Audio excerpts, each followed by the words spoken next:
코로나19로 인해서 전 세계의 일상이 완전히 바뀌었습니다. 특별할 때만 마스크를 쓰는 삶에서 일상적으로 항상 마스크를 쓰고 있는 그런 삶이 되어버렸고요.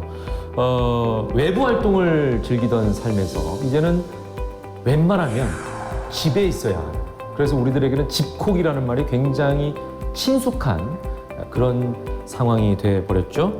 당연히 우리의 삶과 행복의 기준에도 많은 변화가 생겼겠죠. 과연 우리의 행복은 코로나19 이전 사태와 지금 어떻게 달라졌을까요?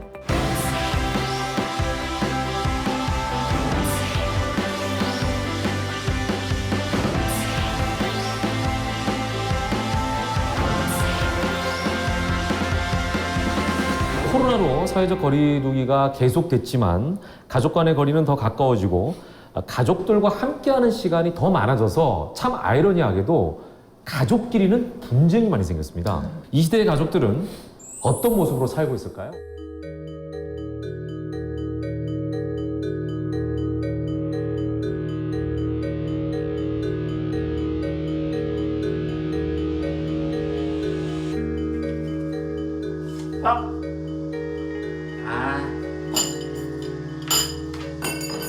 당신은 과일 하나 제대로 못 깎아? 꼭 자기가 잘못해놓고 그 언니한테 성질내더라. 사과 하나 제대로 못 깎아서 사람이 이렇게 불편하게 하냐고.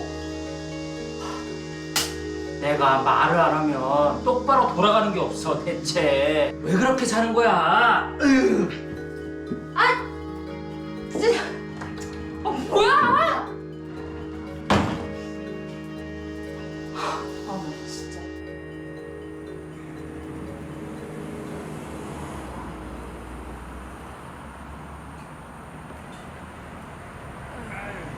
이거 차장 힘내자고. 무슨 힘을 내요? 저희 잘린 거 아니에요. 그냥 휴가 받은 거예요. 무기한 무급 휴가라. 참 말은 좋다 참. 부장님은 그 생각이 문제예요. 모두가 다 끝났다고 하는 그런 생각. 오 차장 자존심 좀 그만 내려놔 이제. 무슨 자존심이에요. 코로나 상황으로 모두가 힘든 상황에서 우리 같은 선배가 솔선수범한다는 차원에서 휴가 받은 건데 도대체 뭐가 문제라는 거예요? 그래 오 차장은 그렇게 좋게 생각하고 난 매일 아침 이제 또 어디 가야 될지 그 고민이나 좀 해야겠다. 오 차장 보기 좋고 뭐 어쨌든 간에 뭐 우리 같은 아파트 사니까 오다 가다가 뭐 자주 보자고. 부장님 앞으로 그렇게 계속 얘기하실 거면 아는 체도 마세요. 아니 저런 성격이 누가 좋아하겠노. 인간이고 말할 말 다 하네. 아이고 참네. 답답하다 진짜.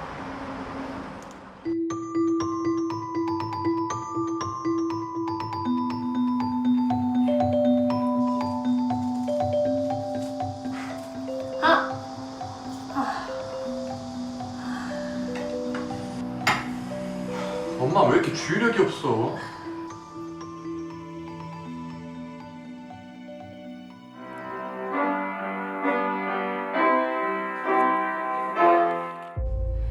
네. 이번 주에도 학원문을 닫아야 할 것 같아서요. 학생들의 안전이 가장 우선이니까요. 죄송합니다. 네, 네.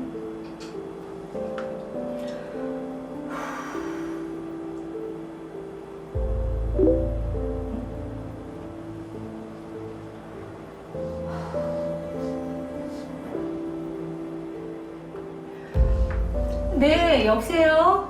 네네. 한 주만 좀 시간을 좀 주실 수 있을까요?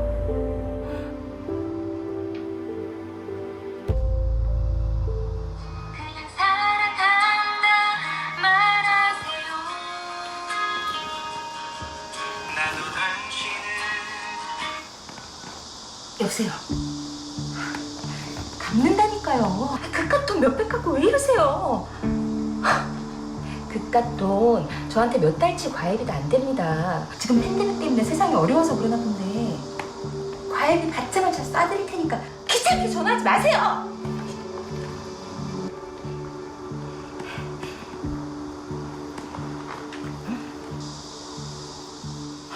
같은 인간들의 배려가 없어, 배려가.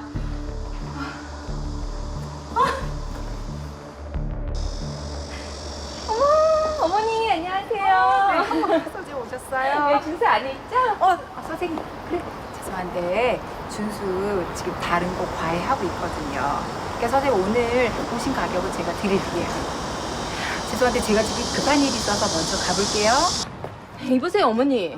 사람이 여기까지 왔는데 그렇게 일방적으로 통보를 하는 건 예의가 아니시죠? 그래서 제가 오늘까지 돈 드린다고 말씀드렸잖아요. 지금 돈이 문제가 아니잖아요. 그럼 뭐가 문제죠? 이 아줌마가 돈 많다고 눈에 뵈는 게 없나?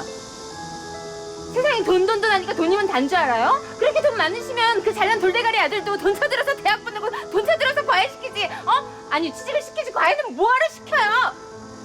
선생님도 돈 필요해서 과외하신 거 아니에요? 뭐가 어쩌고 저쩌요? 제가 어딜 봐서 돈이 없어 보여요? 선생님 돈 많으시면 오늘 오신 과외비 안 드려도 되겠네요. 조심히 가세요.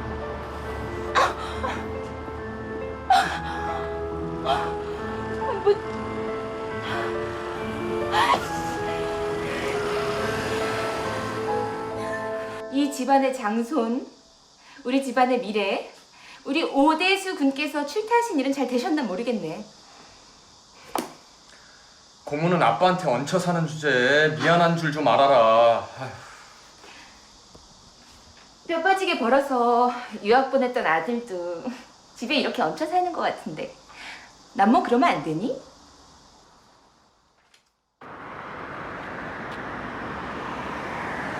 아 대수 미안 너무 오래 기다렸지. 아니야.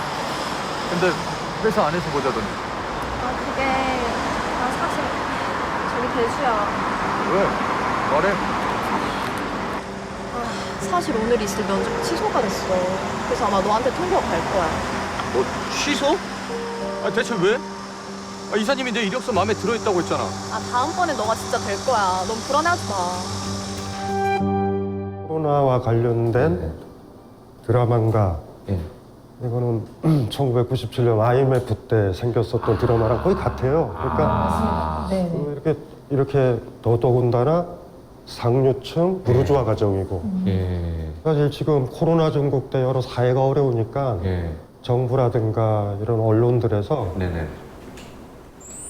프레임에 담기 힘든 너무나 힘든 가족들이 많아요. 네. 저쪽 그렇게 딱 보면서 이건 뭐지? 외국에 유학도 갔다 오고 차장도 지내고 주변에 제가 요새 보고 있는 건 알바하려고 네.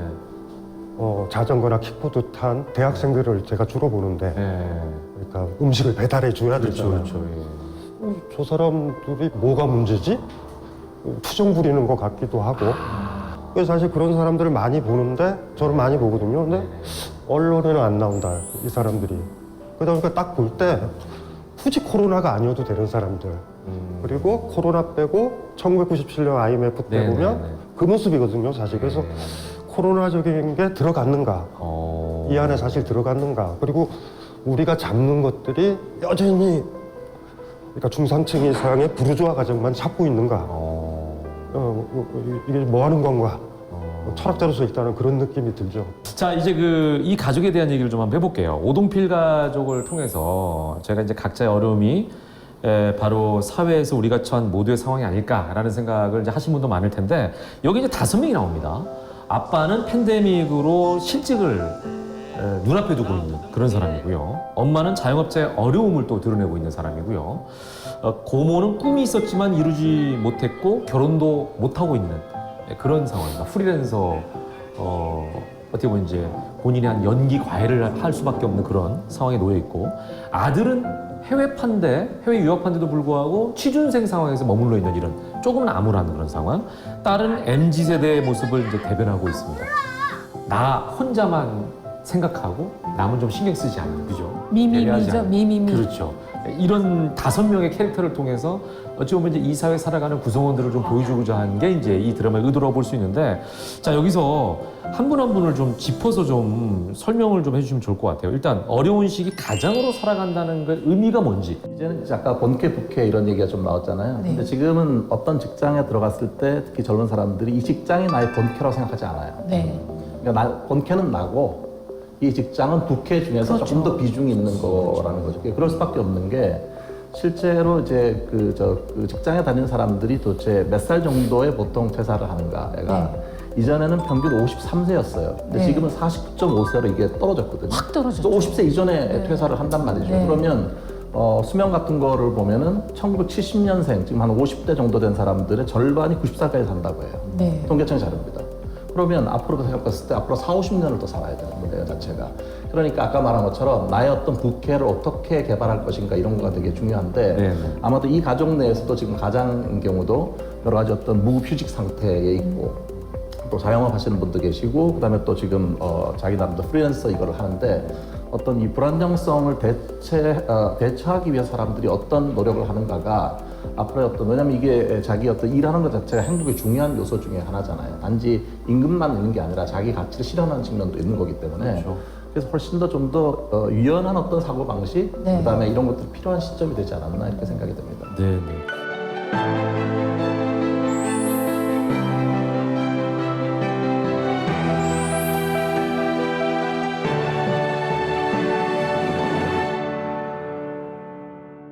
그다음에 여기 미혼의 프리랜서가 나와요. 고모. 이런 분들은 어떻게?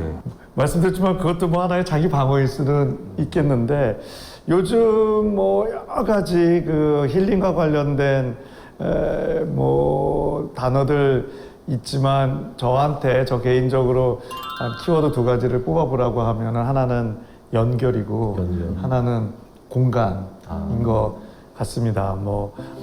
뭐 메타 뷰라는 말도 있고 뭐 마인드풀리스라는 거 등등등 다 비슷한 거 아닌가 싶은데요. 좋은 사람이든 좋은 자연이든 좋은 문화 콘텐츠든 이렇게 연결을 해주면 그 연결을 할 때 자연스럽게 그게 뭐 하늘이든 내가 극장에서 영화관을 가면 그 스크린과 나 사이에 공간이 만들어지는 것처럼 내 마음에 공간이 만들어진대요.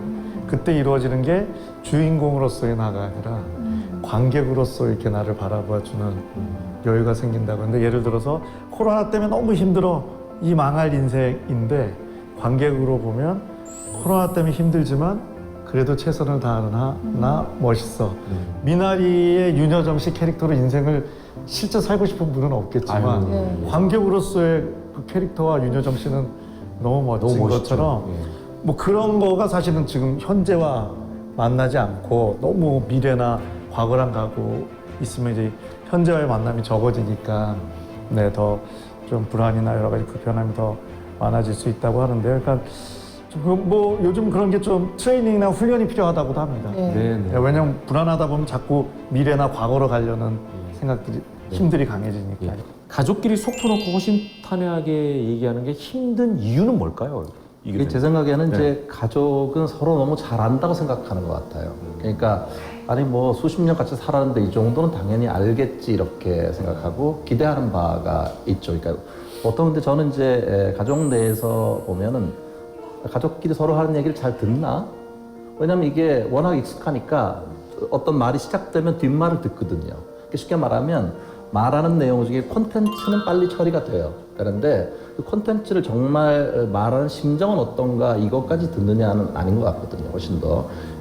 하는 얘기 중에 하나가 뭐냐면 우리가 이게 투명할 거다. 내 마음을 투명하게 이해할 거라고 하는 착각 같은 것들이 있어서 일종의 투명성의 착각이라는 얘기를 해요. 일종의 자기중심적인 어떤 시각이라고 하는 그런 부분이 있는 건데, 그래서 오히려 뭐 이런 얘기 할 때 있죠. 나중에 얘기하다 보면 아니 이런 얘기까지는 안 하려고 했는데 그 다음 말 안 해야 되잖아요. 근데 이제 그 다음 말을 하게 되면 서로 이제 싸우게 되는 그런 게 있고, 그러니까 사실 가까운 가족일수록 더 많이 관여할수록 오히려 어쩌면은 사랑한다는 생각으로 내가 좋은 의도를 갖고 있다는 생각으로, 하지만 항상 결과가 좋은 건 아닌 것 같아요. 그리고 이렇게 한꺼번에 같은 시간을 많이 보내본 적이 별로 없었어요. 뭐 어디서 밖에 나 일하는 사람도 있고 뭐 전업으로 일하는 분도 계시고 서로 각자의 롤이 있었는데 이거를 다 한 집안에 이렇게 다 모아놓게 되니까 이걸 어떻게 핸들해야 좋은지 어쩌면 가족이 함께 있어야 될 시간의 총량은 제한되는지도 모르죠. 근데 이거를 한꺼번에 이렇게 다 같이 모여갖고 이렇게 재택근무를 하고 할 때 했을 때 가정과 일이 분리가 안 된 상태에서 왜 난 이해 못 해주냐 이런 것 자체가 상당히 어떤 가정에서는 갈등의 요소가 될 수도 있다고 봅니다. 그렇죠. 가족이건 부부건 흔히들 다 대화로 풀어야 된다라고 하지만 그것은 연습과 학습이 돼 있은 그렇죠. 부부나 대화가 풍부했던 사람들이 문제가 생길 때 이거 어떻게 풀까 가능한 거지 그런 거 거치지 않고 무조건 자 이야기해볼까? 남성들이 제일 무서워하는 게 여보 앉아봐 이거 제일 무서워하잖아요. 실제로 제가 그래요. 섬찟하죠.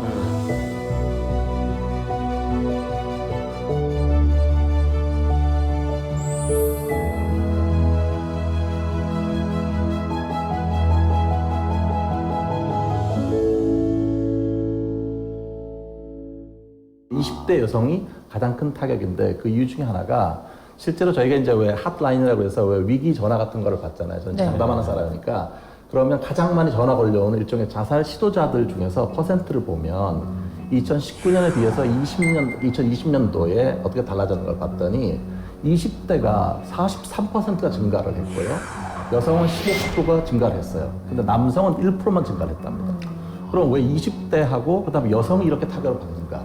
아까 말씀하신 것처럼 정말 이 코로나가 제가 보기에는 사회의 안전망 속에서 가장 이게 취약한 계층부터 먼저 타격을 받는 거거든요. 그러니까 정규직이라든지 어떤 임시직 문제도 있고 고용의 불안정이라든지 결국은 이 경제력 같은 거가 문제가 되는데 사람들한테 사람이 고통을 받는 거에 세 가지 기원이 질병, 그다음 빈곤, 소외감. 이 코로나는 이 세 가지 모두를 갖고 있다는 측면에서 제 생각에는 단순히 IMF, 물론 IMF와 비슷한 정도의 타격이 있지만 또 다른 의미였던 그런 것들이 있을 수 있을 거라고 생각하고 저는요 볼 때 가장 인상적인 건 5명이 거실에 한꺼번에 있다는 거예요. 우리가 같이 생활하면서 5명이 거실에 이렇게 쫙 있으면 정말 그런 경우가 있나요? 별로 없어요. TV 볼 때 말고 거의 없잖아요. 아빠는 직장에 있어야 되고. 그만큼 이 코로나가 많은 사람들 하여금 재택근무라든지 집콕이라든지 이런 거를 보여줘서 그 장면 자체가 저한테는 가장 인상적으로 보였습니다. 코로나 뭐 이혼이다, 코로나 갈등이라는 차원도 있지만 역설적으로 지금 이 분리된 상황에서 지금 최대 유익이 가정의 소중함을 또 역설적으로 또 깨닫는 걸로 되어 있지 않습니까? 이게 아예 오래되다 보니까 지금 물론 이 드라마에서는 투닥투닥 갈등 상황이 나오지만 갈등이라는 게 하나의 과정이고 그게 또 해체로 갈 수도 있지만 서로에 대한 이해로 갈 수도 있어서 통계를 보면은 재택근무 를 선호하고 그 중요한 이유 중에 하나가 가족과 함께하는 시간이 이게 상당히 의미 있고 어떤 새로운 행복의 기준의 조건으로서 느끼는 그리고 약간은 관계 중독 내지는 외로움에 대한 내성도 생겼다고 할까 좀 덜 만나고 소중한 사람만 만나고도 살 수 있겠다 뭐 이런 식의 좀 긍정적인 변화도 있지 않나 싶어서 다 뭐 그렇게 그 갈등이 긍정적인 쪽으로까지 드라마에서 결말을 맺어지지는 않았지만 갈등이 꼭 나쁜 건 아니지 않을까 뭐 이런 식의 생각도 해보았습니다.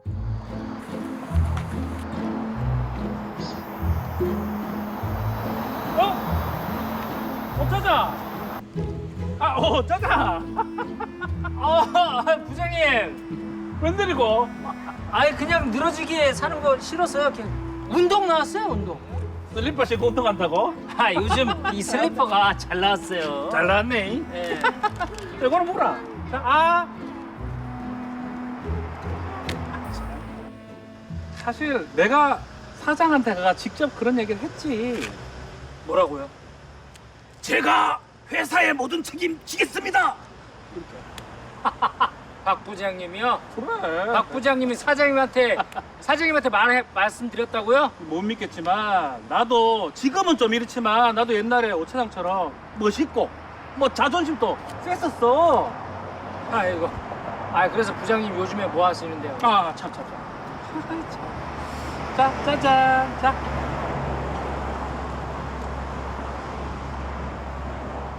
동네 스타? 네, 좀 놀기도 좀 그래가지고 유튜브 채널 하나 만들었어. 나도.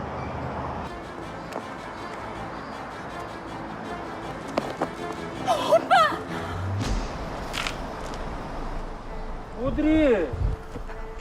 돌아간 거 아니었어? 누구? 아는 사람이가? 동네 양아치는 또 누구야? 양아치? 오빠 설마 그러는 거 아니야. 갖다 놔. 제대로. 천하의 오동필이? 대박. 그래서 지금 저렇게 곰돌이 같이 생긴 동네 양아치랑 같이 어울리고 있는 거야? 잠깐만요, 이 보소. 동네 양아치라니. 대표입니다, 대표. 대표요.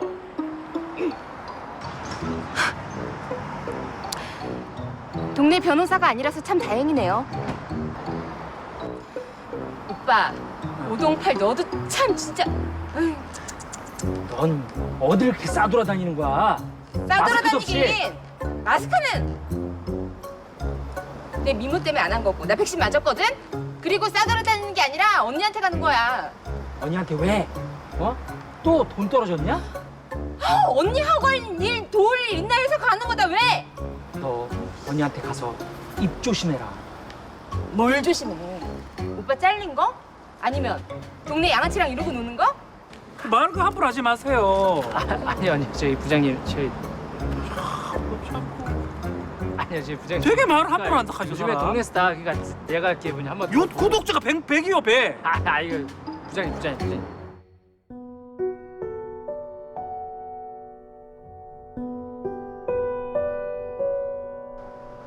김사장 왜 이렇게 전화 안 받습니까?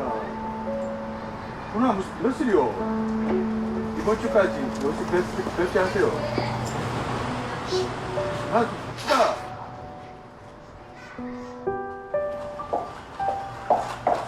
언니! 부모할 거 어떤 일이에요? 무슨 일이냐뇨. 제가 못 들다 왔어요. 그런 게 아니라 여기 앉으세요. 언니가 그렇게 말하니까 좀 서운해지려고 그러네. 아까는 왜 이렇게 일찍 나갔어요? 아까 좀 일이 있어서요. 오빠는 출근 잘했어요? 그게요? 네, 뭐 잘했겠죠. 제가 요즘 오빠한테 신경을 잘 못 쓰네요. 그래요, 언니. 오빠한테 신경 좀 써요. 미안해. 저도 요즘 아주 정신이 없어가지고. 아이고, 커피 마셔요. 네, 고마워요. 에휴. 근데 조용하네. 애들이 학교에서 아직 안 왔구나. 그런 건 아니고요. 그나저나 나 손 안 굳었나 몰라. 언니, 오늘은 제가 애들 봐줄 테니까 언니는 좀 푹 쉬세요. 고모 괜찮아요. 언제는 도와달라고 난리더니 알바비 비싸게 안 부를 테니까 걱정 말고 쉬세요. 그게 아니라 코로나 이후에 자영업자들이 계속 힘들잖아요. 뭐 그건 알죠. 근데 언니만 자영업자예요? 그 얘기를 저한테 왜 해요? 그런 뜻은 아니고요. 그래도 언니는 학원이라도 하죠. 저는 과외예요. 프리랜서라고요. 지금 자영업자보다 더 힘든 사람 앞에서 신세 한탄하는 거예요? 언니 좀 그랬네. 그게 아니라 솔직히 저 정말 힘들거든요. 사람들이 힘들면 제일 먼저 그만두는 게 과외라고요. 근데 학원은 보내던 엄마들이 보내기라도 하잖아요. 그리고 언니 여기서 학원 하루 이틀 한 것도 아닌데 아는 사람도 많을 거 아니에요. 가족은 제가 좀 돕겠다는데 가족한테까지 너무 박하네.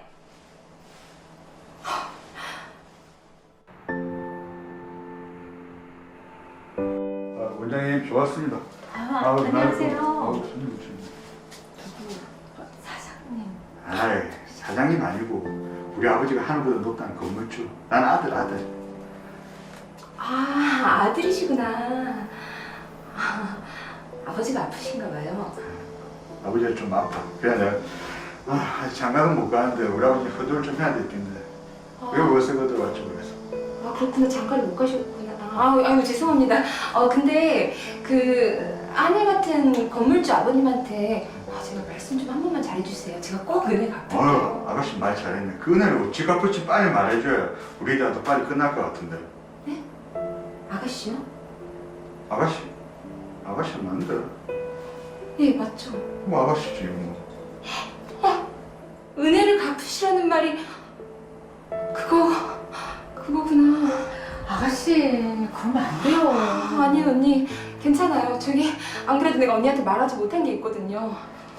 무슨 일 있어요? 사실은 오빠가 오빠한테 무슨 일 있어요? 오빠가 아침에 어떤 이상한 아저씨랑 이상한 아저씨랑 뭐야? 왜요? 과자 먹더라고요. 분위기 안 좋은 건 원장님, 저 오늘 분위기 안 좋으니까 이제 갈게요. 가서 전화 다시 드릴게요. 잠시만요, 사장아님.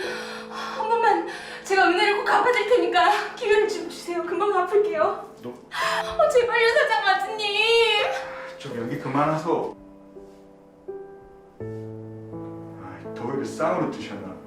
이번 주까지 옷을 꼭 계산하세요. 바쁜 사람 풀로 뭐 하는 거야? 나 연기자 맞는데 아직 늙슬지 않았나 봐요. 아가씨, 미안해요.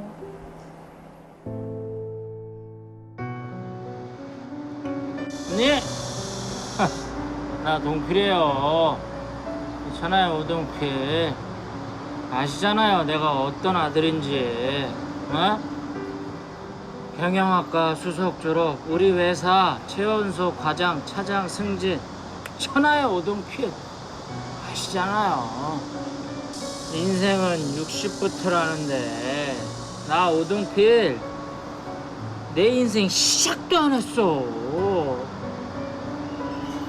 세상 사람 다 안 믿어도 나 믿잖아요. 엄니 아들 오동필. 소통이라는 게 저는 그 두 가지 레벨에서 하나는 콘텐츠고 네. 하나는 실제 그 말을 하는 사람의 감정이나 심정이라고 생각되거든요. 소통이 되려면 그 사람이 저 말을 하는 심정에 대해서 반응을 해야 돼요.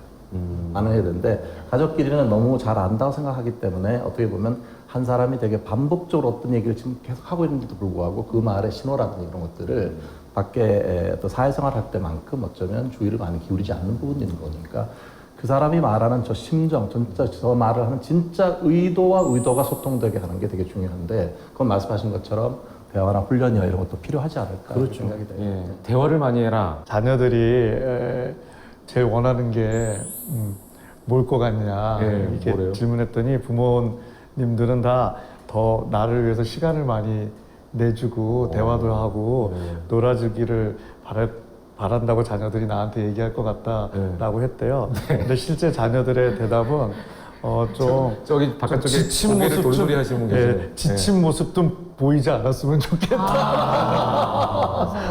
맞아요. 라고 얘기했는데요. 뭐 좀 말씀 주신 거지만 기본적으로 가족은 소통이 잘 돼야 되고 정이 넘쳐야 된다라는 가정을 갖고 있는데 사실은 그렇지 않죠. 연인 배우자도 어려운데 가족은 그냥 어느 날 정해진 거고 유전자가 섞여 있지만 완전 반대되는 케미가 나올 수도 있고 세대 갈등도 있고 등등 해서 사실은 많은 노력을 하지 않으면 꼭 문제가 있어서가 아니라 가족 소통에 있어서 좀 어려움이 있는 게 어떻게 보면 정상적이지 않나.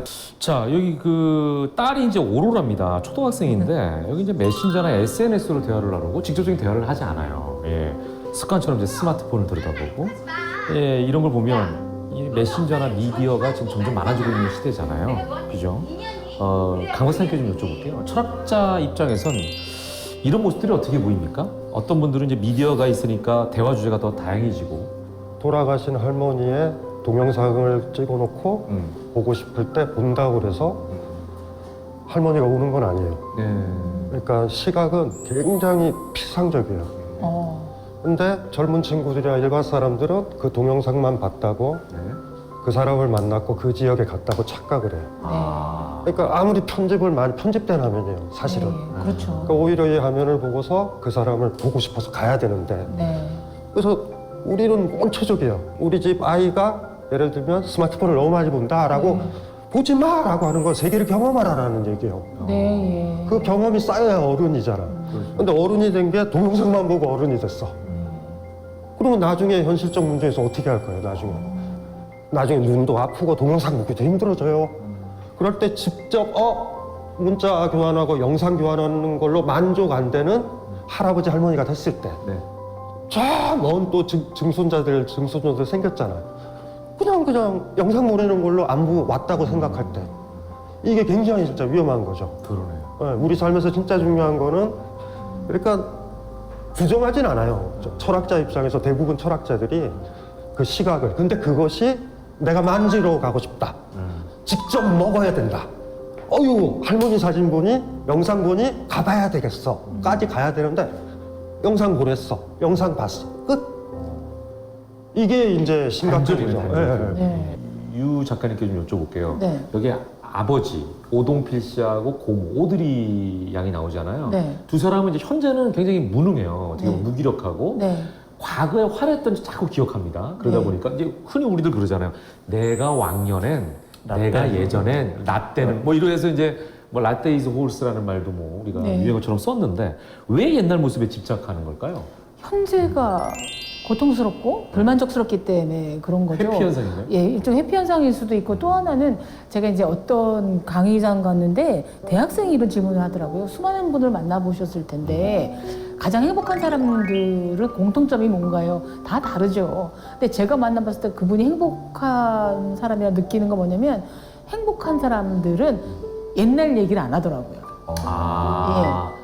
왕년에 나 때는 이런 분들은 지금의 초라함을 감추기 위해서 옛날에 약간 화려한 페이지를 펼쳐 보이는 거고, 그러니까 지금 잘 나가시는 분들은 내가 오늘 영화를 봤는데 이게 너무 좋았고, 뭐 오늘 내가 김현옥 아나운서랑 만나서 얘기를 했는데 뭐 이런 얘기가 있었고, 오랜만에 윤대영 교수 만나서 뭐 반가웠고 이런 얘기를 하지 2년 전에 제가 누구를 만났을 때 그분이 저더러 어쨌어요라는 얘기 안 한다는 거죠. 근데 왜 그러냐면 과거의 영화가 엄청나서가 아니라 보여줄 패가 그거밖에 없는 분들이고요. 그러니까 미래에 대해서는 불안하잖아요. 근데 제 경험상 그냥 오늘 이 순간에 제 역할에 충실한 것, 지구가 다음에 어떻게 될지 모르지만, 코로나 어떻게 될지 모르지만 지금 현재 이 스튜디오 안에서 여기에만 몰두해 집중해야 것이 제가 행복한 사람이 될 수 있다는 겁니다. 저는 그런 질문 많이 하잖아요. 예. 제가 개인적으로 누나라고 하니까 네. 누나 옛날로 돌아가면 언제로 다시 돌아가고 싶어? 안 돌아가고 싶어. 어떻게 찾은 안정인데. 어제 저희 어떤 내용으로 얘기했는지 기억하세요? 뭐 대충? 제가 어제 부탁드린 번역은 잘 하고 계시죠? 뭐 하곤 있는데 양이 많더라고요. 언제까지 드려야 되죠? 늦어도 수요일까지는 주셔야 돼요. 수요일이요? 사실 제가 이런 잔잔바리는 안 하는데 이거 재혁이 부탁이라서 돕는 겁니다. 네, 고맙게 생각해요. 아무한테나 맡겼다가는 오역투성일 테고 회사 내부에서 본인 점수 깎일 테니까 최대한 시간은 맞춰볼게요. 자, 오늘은 화상으로 회의할 때 어떤 표현이 적합한지에 대해서 설명해 드릴 겁니다.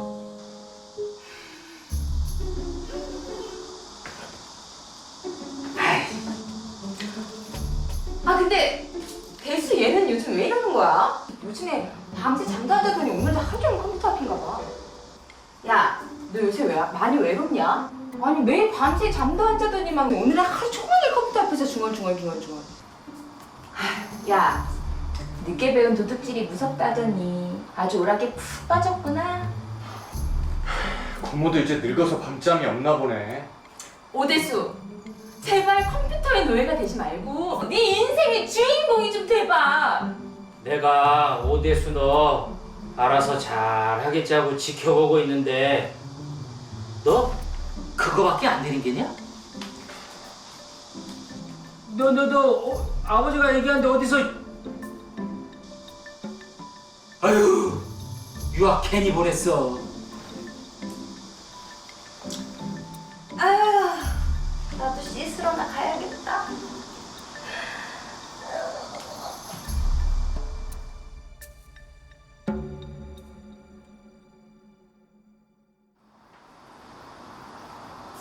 시원해.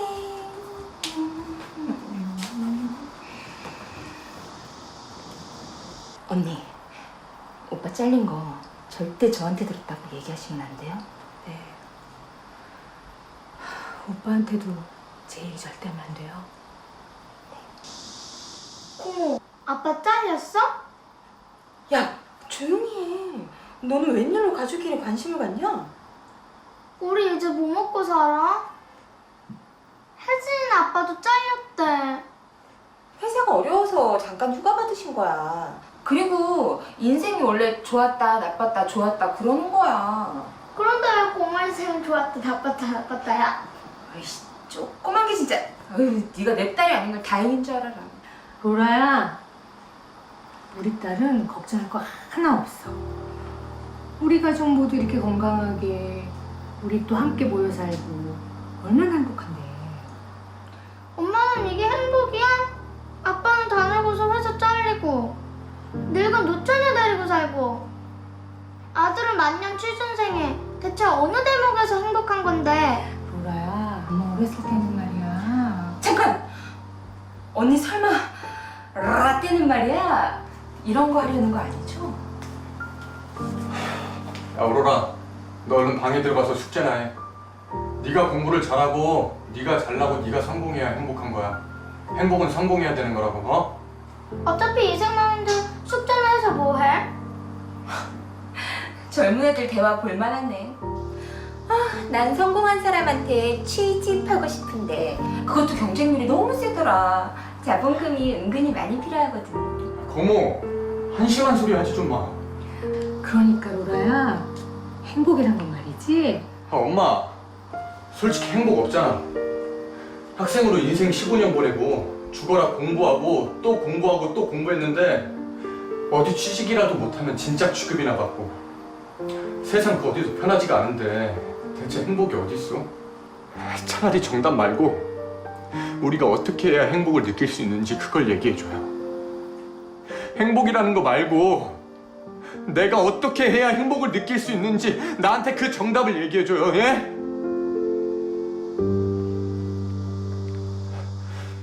자, 이제 아들 얘기를 마지막으로 한번 해보겠습니다. 오대수 군인데, 예, 지금 2세대 가장 힘든 사람이 그렇죠. 아닐까라는 취준생. 생각을 저는 개인적으로 해봐요. 예.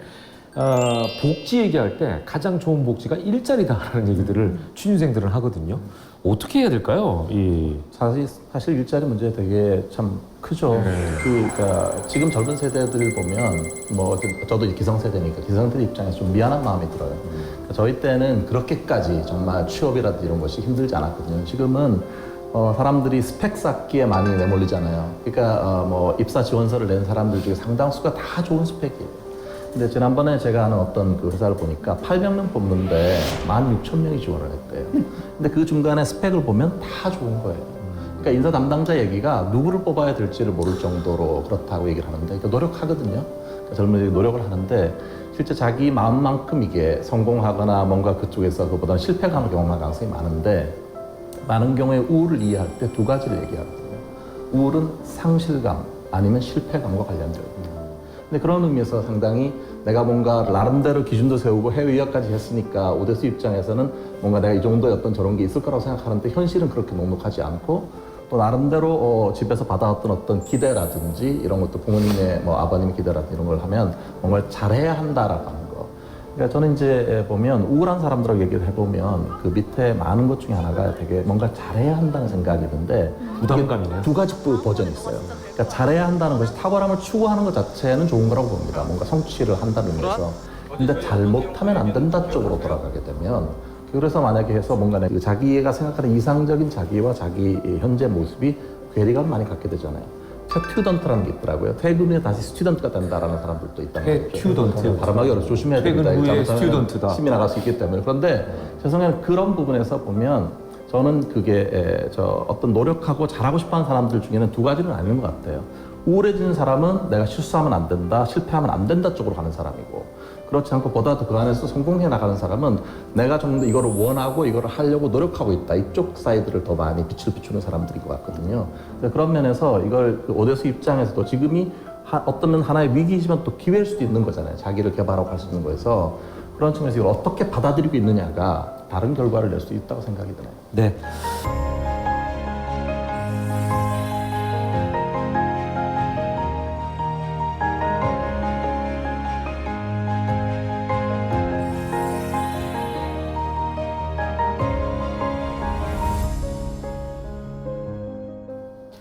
이제 얘기를 마무리해 보도록 하겠습니다. 일상에서 행복을 찾기 위해서 우리는 어떤 노력들을 해야 할까요? 자, 이동규 교수님께 먼저 좀 여쭤보겠습니다. 어떤 노력을 해야 됩니까? 행복은 자기가 자기 자신에 대해서 내가 정말 괜찮은 사람이라고 느끼는 거가 되게 중요한 것 같아요. 근데 한국 사람들이 자기가 괜찮다고 하는 거를 평가할 때 어떤 게 중요한 요소일까 하는 거에 대해 연구를 해봤더니 그게 4가지가 중요하다고 합니다. 한국 사람에게. 하나는 사회 경제적 지위. 많은 사람들이 추구하는 것들이고요. 두 번째는 가족이래요. 가족이 나의 행복에 중요한 그런 그 영역이라는 거고, 세 번째는 대인 관계. 관계적인 거. 그리고 네 번째는 자기의 성품에 대해서 내가 괜찮은 성격이다. 긍정적 성품을 갖고 있다는 거가 중요한 영역인데, 그러면 그 중에서 그 평가 영역을 어디에 중심을 두고 살아갈 때보다 더 행복할까 하는 거 연구를 해봤더니 첫 번째는 아니에요. 사회 경제적 지위라고 하는 거에 중점을 두고 자기가 만약에 살아간다고 하는 것은 행복과 관련이 없는 것으로 나타났어요. 그 나머지 것들도 보면 관계적인 거 아니면은 자기 자신이 정말 괜찮은 그런 품성이나 성격 같은 거를 개발했을 때 행복하다는 거거든요. 그런 측면에서 저는 이제 다른 주변 사람들을 오히려 이럴 때일수록 주변 사람을 돌아보고 내 주변 사람들과 나는 어떤 관계 맺음을 하고 있는가, 또 그 안에서 서로 간에 정말 내 마음과 저 사람 마음이라고 하는 거가 서로 연결되어 있다는 것들을 그걸 경험하는 게 행복한 거에 중요하지 않을까 그런 생각이 듭니다. 네. 자, 그리고 이제 영상 속의 그 엄마 전현희 씨 같은 경우에는 아까 잠깐 얘기하신 것 같은데 5명 중에서 가장 희생하는 사람이 엄마가 아닐까라는 얘기를 언뜻 하셨거든요. 가족들에게 희생을 하다 보면 이제 내 마음까지도 희생하는 경우가 많아지는데, 중년들에게 행복할 수 있는 방법을 좀 알려주신다면. 저는 중년, 노년 뭐 이런 것들이 다 네. 이제 개념이 바뀌었잖아요. 예. 유엔에서 결정한 중년 나는 뭐 88세까지로 돼 있거든요. 근데 너무 막 중년이요? 예. 근데 30대 중반만 돼 나는 중년 뭐 이렇게 되는데 사실 그 잠깐 일을 했다 하더라도 직장 일을 했던 여성들, 주부들은 안팎곱사등이가 되는데 이제 제 경우에 중년을 다 이제 경험하고 살아온 저의 경우에는 여성들이건 남성이건 다 마찬가지겠지만 가장 쉬운 방법은 감사할 거리를 찾는 거라고 저는 생각해요. 감사할 거리를 찾아라. 그러니까 남과 비교해서 제가 모자란 것들이 아니라 누구나 갖고 있지만 특히 감사할 건 거죠. 그러니까 꼭 가정 안에서 남편이 날 사랑해, 이 아이가한테 내가 좋은 엄마가 될 수 있어, 이거보다 한 개인으로서 각각에게 감사할 거리가 되게 많으면 저는 중년의 고비를 좀 잘 넘길 수 있다고 생각을 하고, 60이 넘어보니 60 넘어서도 재미있을 일, 기쁠 일, 맛있는 거 굉장히 많거든요. 60이 넘으셨어요? 네, 그래서 자랑거리랍니다. 소포로요? 예잖아요. 젊은 사람들은 소포나 택배 안 보내잖아요. 네. 네, 그냥 요걸 선물하면서 오죠. 보내잖아요. 커피 2잔 왔습니다. 근데 문 앞에 진짜 이렇게 만질 수 있는 물건이 직접 와 있다는 기쁨이 이로 말할 수가 좋네요. 없어요. 예. 그렇다면은 지금 이제 많은 그 욕심이나 이런 것도 버리고 뭔가 보여주려고 하는 것도 버리고 많은 걸 버려야 되는데, 진짜 내가 원하는 행복을 찾으려면 어떻게 해야 될까요? 그걸 좀 딱 짚어서 얘기해 주시면 좋을 것 같아요. 있는 그대로 봐야 돼요. 있는 그대로 봐라. 현실을 긍정하고 즐기라고 그러지만 긍정하지 못하는 현실을 피하는 거일 수도 있어요, 그게. 내가 긍정하고 즐길 수 있는 소일거리죠. 옛날 뭐 힘들면 뭐 술 마신다든가 술에 집중할 수 있죠. 나쁜 것도 직면해야 돼요. 그 조건을 다 직면해야 돼요. 좁히면 안 돼요. 시간 보냈어도 안 돼. 현실이라고 해서. 뭐 이렇게 돈 많은 사람은 뭐 비정규직이라든가 이런 사람들 제가 아까 얘기했잖아요. 인정하고 아껴주라는 거죠. 음식 배달하는 킥보드로나 자전거로 음식 배달하는 사람들 여대생도 하고 그러거든요. 당연하게 여기지 말라라는 말이에요. 그게 버튼 눌러서 그게 아니라니까요. 한 번 더 할 수 있지 않을까. 문 열고 두고 가세요 이런 게 아니라 고마워요. 학생은 뭐 전공해? 이런 얘기들을 할 수 있어야 된다고. 그러니까 다 인정받으려고 그러고 다 자기만 살아남으려고 그래. 가면 갈수록 아주 벤담식 개인주의자들, 나만 기준이에요. 나의 불쾌만 기준이에요. 5명의 가족들 안에서도 그 가족들 안에서도 나만 있죠. 이 사람이 없어. 그러니까 너가 없는 데에서 우리가 무슨 북한이 관계를 뭐 얘기를 하는가. 너가 잡혀야 되잖아요.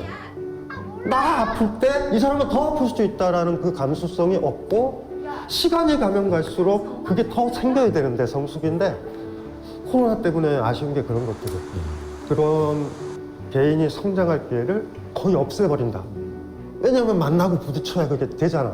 2, 3년 지나가지고 어제 제가 간만에 이렇게 봤는데 최근 태어난 아이들이 IQ가 떨어진다. 그 기사 보셨죠? 기사 봤어요. 근데 그거의 핵심이 뭐냐면 사람들이랑 안 만나니까. 리액션이 다채로운 리액션이 만들어져야 되는데 그게 없는 거예요. 그러면 공감 능력이랑 이런 것도 다 떨어질 거란 말이에요. 코로나 시대를 살아서 지금 지나오는 0살서부터 10살 이 아이들이 20살이 되고 30살이 됐을 때 우리 사회는 어떠할까? 우리가 이제 더 보여줘야 될 건 그거죠. 그러니까 어른이 된다라는 건 인정받으려는 게 아니라 인정하는 거고, 사랑받으려는 게 아니라 사랑하는 거고, 바로 그게 행복이라는 걸 알게 되면 우리 연애 때 느끼잖아요. 나보다 그 여자나 그 남자한테 잘해줬을 때 행복하잖아. 그렇죠. 그러니까 그 감수성들이 좀 늘어나면 행복이라는 문제는 그닥 어려운 건 아닐 것 같아요. 너무 행복해야 된다는 강박증이 있는 것 같아요. 또 그것 또한. 행복의 정체도 모르면서 네네. 그 행복이 우리가 추구하는 행복은 남보다 조금 더 나은 게 행복이라고 생각을 하는 거죠. 남들 스테이크 먹는데 저는 그냥 무슨 이상한 게 라면 먹으면 나는 불행하다. 이제 그거는 아닌 거거든요. 그래서 지금 강신주 박사님의 우려처럼 그 어린아이의 지능이 낮은 것뿐만 아니라 학습 격차도 굉장히 이제 커진 게 저는 문제예요.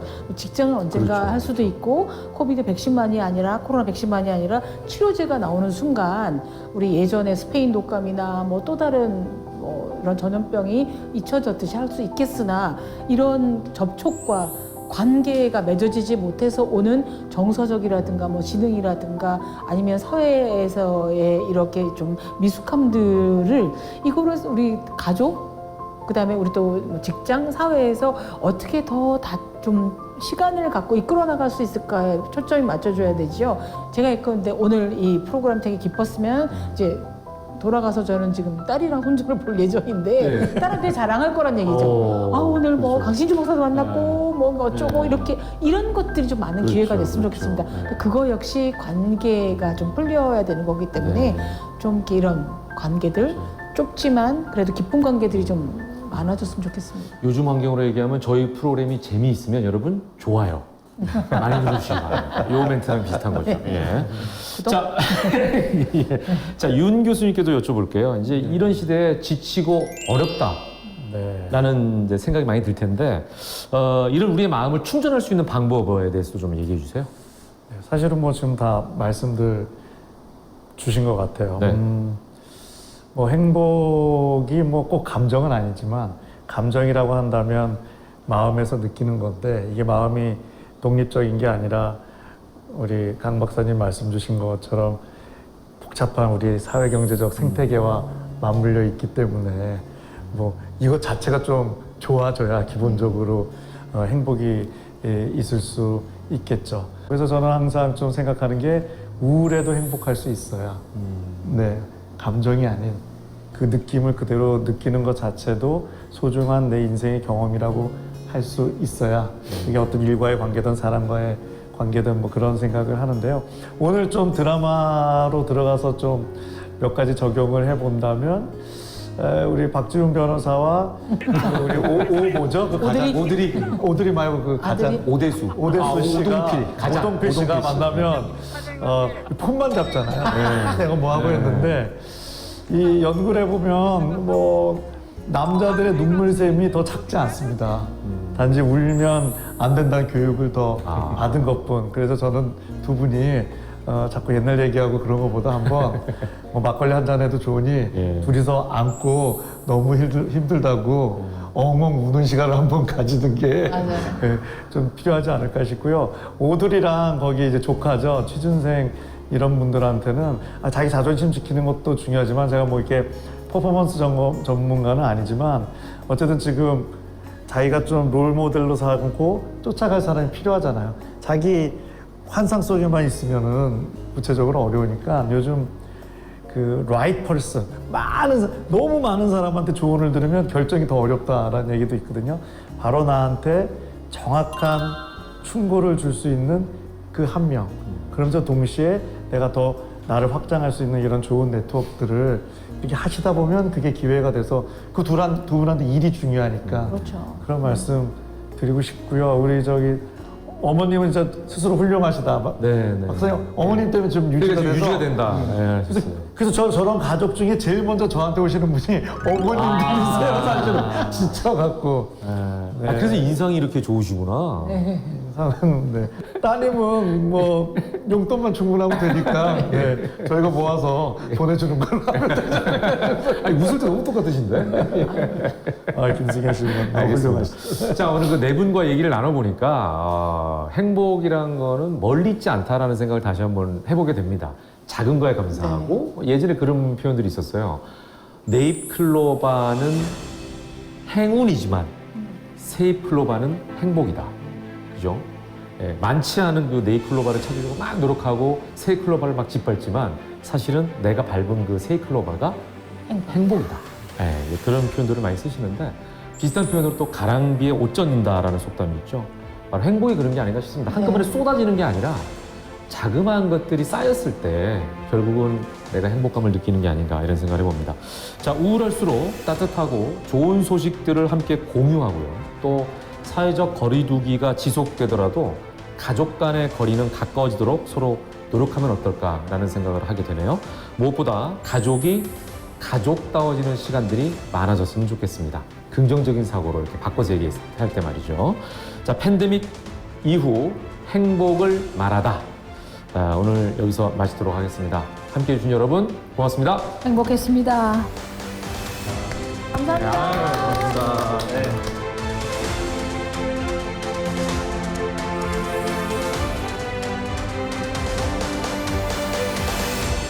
행복은 성적순이 아니잖아요. 아니에요. 성적순이에요. 돈 없으면 성적 없습니다. 예. 무대 없습니다. 예. 행복은 성적순, 돈, 행복, 일자리라고 생각합니다. 저도 아무리 힘든 상황에서도 연기라는 꿈을 잃지 않고 열심히 가고 있기 때문에 그거 자체가 행복이라고 생각합니다. 저에게 행복의 우선순위는 무엇인가 몰입할 수 있다는 게 있다는 것. 그것이 저의 가장 큰 행복의 우선순위라고 생각합니다. 그래서 일상을 더 열심히 살아야겠다는 생각을 하고 있습니다. 안녕하십니까. 오대수 역할의 이정훈입니다. 저보다 못 사는 사람들이라고 생각했는데 행복해 보이기도 하고 나보다 잘 살아 보이는데 불행해 보이기도 하는 걸 보면은 기준이 따로 있는 게 아니라 내 안에 있는 행복을 찾았느냐 못 찾았느냐 그 차이인 것 같습니다. 저는 가족이라고 생각합니다. 왜냐하면 가족이랑 함께 있으면 행복하기 때문입니다. 네, 뭐 행복이 정해진 건 있는 거 아닌 것 같아요. 편하게 또 많은 사람들하고 또 좋아하는 사람들하고 만나고 그런 게 과연 저는 행복이라고 생각이 들거든요. 또 다른 의미는 없다 이런 생각이 듭니다.